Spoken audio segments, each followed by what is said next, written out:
Carrier. Oh, wow. It's one of those games when I'm done with it, I say, it was very, very painful to learn as much as I did about in it. But in the end, I'm glad to have had the experience in the sense that, I don't know, it's just one of those, what boggles my mind is the amount of design effort and work that must have gone into making this thing work.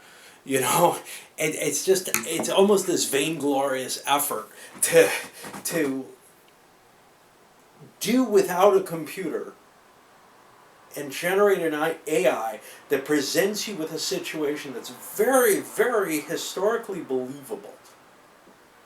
As long as you don't cheat too much. Or screw up too much, as the case may be. And it just astounds me. In a sense, it astounds me, period. Just, even if this was on the computer, and I could look at how much effort was put into it. But it's so obvious here, just how hard this must have been to design to get perfect. And I'm not saying it's perfect, but to get to the point where it plays out in a believable manner at all, it just shocks me. And it's kind of like, you take your hat off and say, wow. Why is it vainglorious? Well, because this came out in 1990. There were computers fully capable of handling a game like this. The amount of decisions, the charts, etc. This could all be codified very, very simply in that era. And, sure, the visual wouldn't be as nice as the components give. But at that era, I'm really surprised that I don't think this was released as a computer game, and it's almost begging to have been. And I highly doubt that there's anything out there that matches it. Even in modern computer games, what they usually tend to do is say, oh, well, this is a two-player game, or you can play this online or whatever, but we'll throw an AI in there. And we'll make the AI good maybe or not or whatever. But here, you don't worry about the AI. The game is the AI. It's not necessarily tremendously bright, but it seems to operate in a reasonable manner. And what's really cool is that it's not the AI making decisions.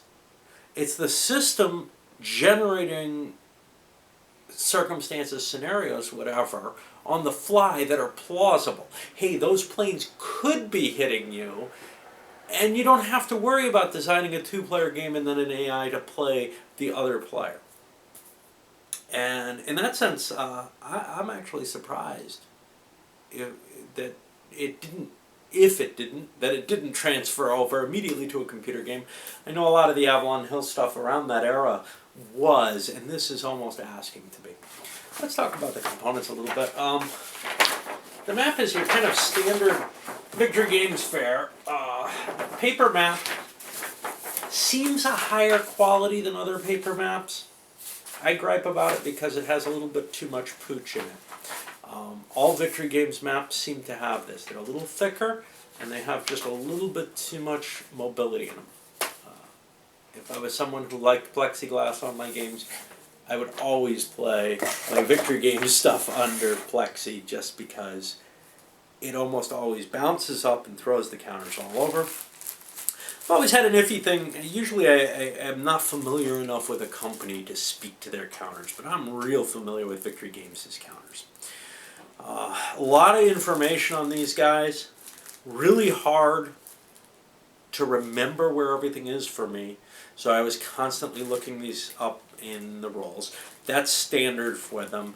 For their more complex, especially the air and naval and modern stuff from that era. Side-mounted, which I hate, but actually, were they? Not sure if they were. They're thicker counters. I know these always are a pain to trim and they look funny. Yeah, they had to be side mounted. But better than some side mounted, I'm able to actually trim these guys a little better. Oh boy, a lot of charts. And poorly referenced within the rule books. You really have to know these very well in terms of just being able to find them. This became a big headache for me, especially early in the game, but even later in the game as I'm playing, and should be pretty used to where to find everything, I was having a lot of trouble finding them. Some of them aren't terribly designed well. So this player aid here is sitting on the back side of something, or on the front side of something that actually you don't need after you start the scenario if you do everything correctly. So that's not too bad. I was kind of grumping, hey, there's charts on the back of this. What's with that? Well, it's not that big a deal. This is really the random scenario generator for the most part, minus the bull table, which I needed. And that's about it. Everything else is from the scenario generator. This one was not really too big a deal. I wish they had given names to these charts, though.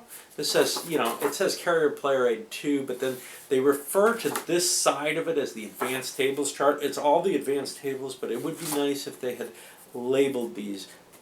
Force Arrival, hey, this is only one thing on this chart, so that's easy enough to see. The screens, again, they're labeled Screen 1 and Screen 2. They're not referenced as such in the game. In fact, they're almost referenced as though it was one big screen, and I wonder if there was a production decision to, where it had been designed originally as one big screen and then got reduced. I'm not sure.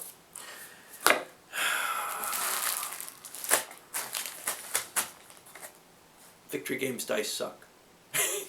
As do their little trays, their counter trays. I don't think I got either with this version, but just in general, you will get kind of weird dice that sometimes look deformed, worse than the normal Avalon Hill dice.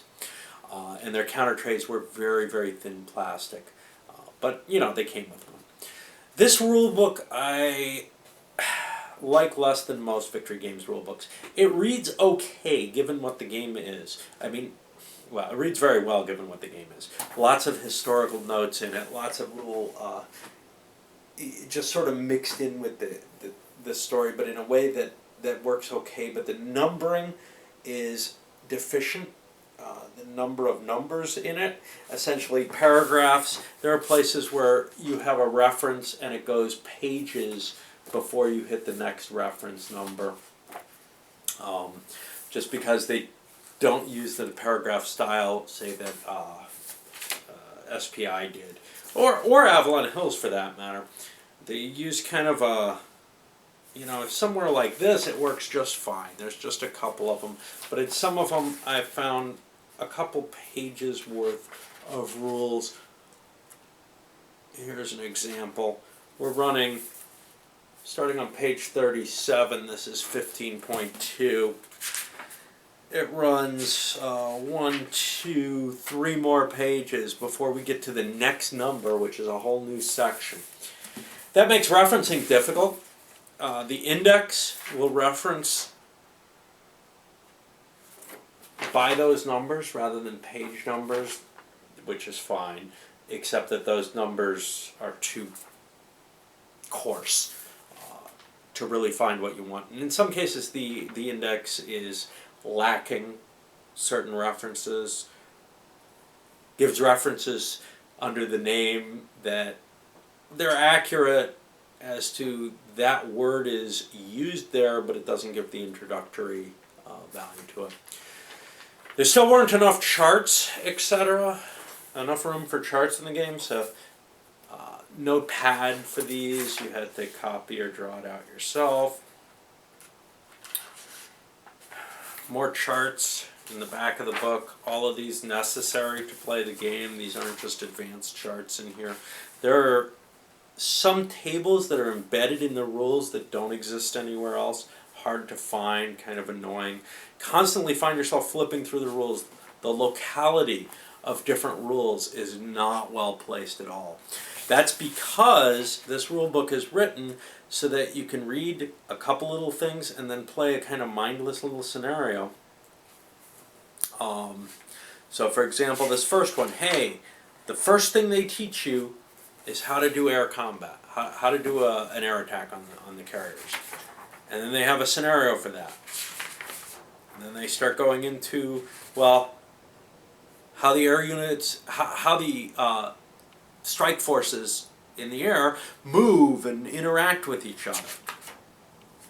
And then we have another scenario for that. So it feels like it's ass backwards there. You'd want to know how to move before you know how to fight, but okay. Then we go to how the ships start moving. And the revelation and the intelligence part. And then search and detection, all of that you need to know before, but fine, we're just in this ass backwards side of things.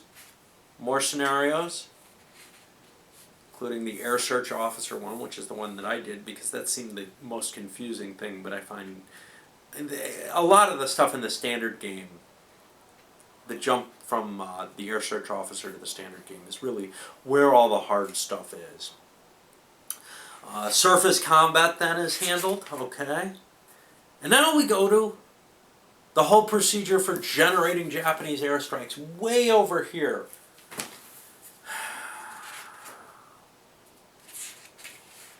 And all the information you have to keep track of there, a few pages of that. Now, this leads you back to section 4. You're in 16 here, and it leads you back to section 4. And then we get to how the troops arrive on the board. Again, back to the ass backwards side, which isn't too bad. How to handle land air bases, naval unit repair, none of that's too big a deal. Everything feels good after that in terms of the ordering. But scenario generation, handled before you hit the historical scenarios. That's because the scenario generation can generate scenarios which don't require all the optional rules, but I think all the historical ones require that you're using the optional rules, the lengthened game, etc. You have the option to go either way there. What about balance? Well, I won on my first 2 tries, but I cheated. And in both cases, I'm pretty sure it significantly affected my chances of winning. The first one, that air traffic controller or search officer, well, I mean, I got like 28 points where 18 was a decisive victory. Why? Because I could keep flying my searches at a ridiculously high price. I just completely misunderstood a rule, and it was a major difference there. I didn't realize that until about, I don't know, 2-3 turns into this, that I was cheating pretty royally there. Or maybe the first 2 turns I was cheating in, and then after that, I didn't realize it until much later, but I wasn't searching anymore because things had gotten too fast and furious, and I had lock-ons on the carriers and was fighting them. I don't know how much it affected it, but clearly I got a jump in intelligence that I shouldn't have.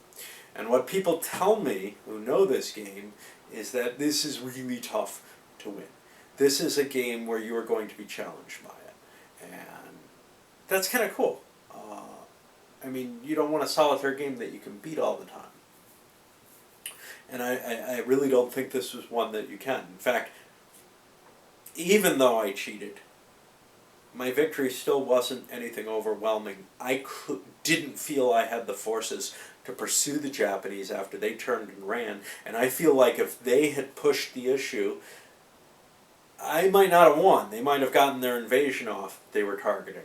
It's just that I did so much damage to their carriers that even though they sunk one of mine,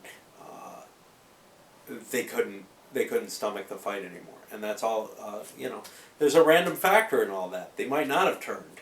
It might have gone the next night, and maybe some rules that I didn't bother looking up would have come into play, and the game would have been able to continue on further. I don't know.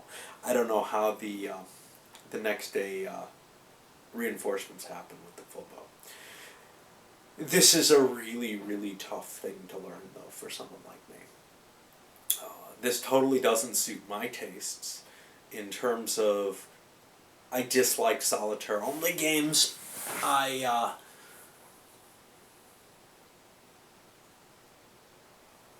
interested in carrier warfare, there's no question there, but devoting this much effort to it, I mean, I buy the Victory Games Fleet games. This is one of the things with Victory Games. I respect their games tremendously. I look at them, I love the rule books. I start to play them, and a lot of times they kind of bore me. This one didn't, actually. This one probably excited me more than some of their modern naval interactive ones, like the Fleet games, or like Gulf Strike or something like that. This felt like I was constantly challenged, and it was constantly on the knife's edge for the whole game. It could break either way. It all depended on a few die rolls. I love games where there's a lot of luck in them, and there is definitely a decent amount of luck in this sucker. There is some opportunity for playing the system, I think, but it's tough because the Japanese planes kind of outrange yours. If you're gonna try to do airstrikes at the range that they will try to maintain, you're gonna start losing planes due to them not being able to make it back. That's kind of cool. That puts you in a position where it's tough to game the system. You can't find a good location to sit at. They're the ones who are going to find that magic location, and they're going to start hurting you. And you have some advantages, there's no question. Being a human, you do have some, but I found that I was spending way too much time maintaining the AI to be really thinking too hard about what I'm doing. Basically, I've got two things I'm doing here that take up almost all my effort, in addition to learning the roles at the same time. But I have maintained this AI, looking through the charts, flipping through the rules, which I'll never remember. I'm not going to play this game enough, ever. There are no games that I play enough to learn them when they're procedural like this, and where I have to follow a cookbook type list to get anywhere. And I'm going to constantly be screwing up with a game like that. We saw it with Axis Empires, if you watch that. You feed me a game like that and I'm going to have a lot of trouble. I've got to have a lot of room to kind of wiggle around, do a lot of different things at once. And you don't really have that here. You're going to be cheating if you start doing that, as I showed. But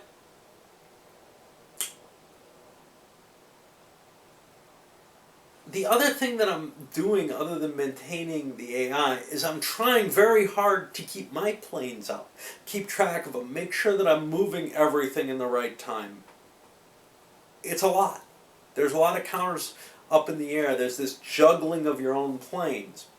It left me no real time to start thinking about some kind of overall strategy. Really what it came to is, I know something's there, it's a carrier, I'm going to hit it. The only way I can keep my planes alive is to shift them to this. But it's fun. That aspect was fun. It's just, there's a lot of other stuff to it. It's always going to be a pain in the ass for me to play this game, because I'm not going to ever become truly competent at the rules and the AI. Now, it will appeal to the person who is looking for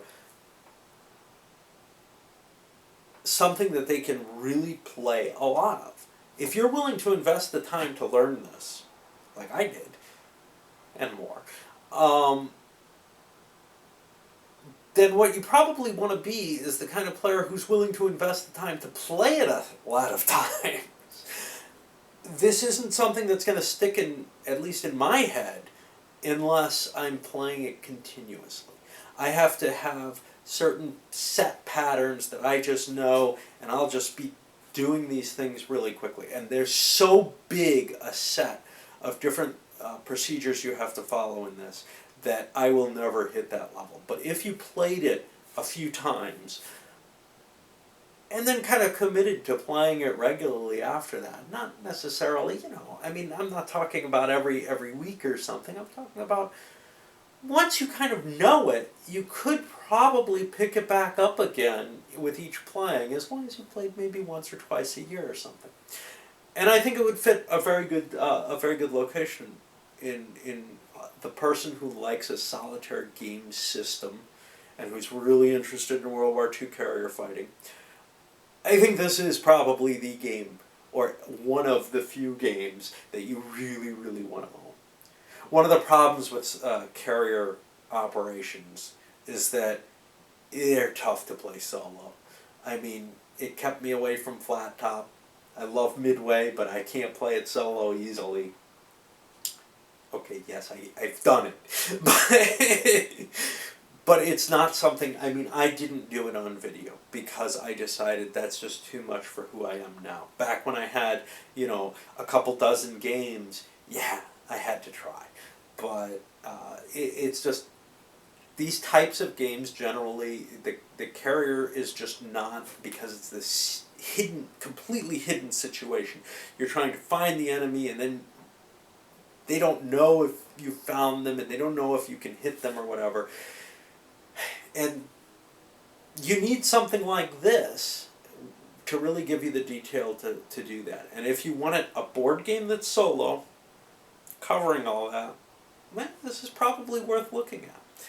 It goes for a fortune. I saw a number of them hit eBay recently. I don't know if they're afraid I'm gonna. I don't know if I have any influence on it at all. Sometimes I see when I'm covering a game or just covered a game, a bunch of things show up. So it's possible that somebody said, we don't want that review going up on Console World because everything has a lag time. Then again, I could just be being the narcissist that I am. And it has nothing to do with me. I'm always trying to link things to my world, whatever that is. But yeah, it's an impressive game in terms of the effort, in terms of what was done. In some senses, I'm glad to own it just to humble me, in the sense of, this is why I could never design a game, because this is what kind of work needs to go into it. It seems like a secret to me. I look at some games it's obvious there's not a lot of work, but you look at this and you say, oh my God, this was not slapped together. Somebody had to fine-tune this thing to get it to work, and that's just, it's something I would never get rid of for that very reason. Not that I get rid of anything. All right, up it goes.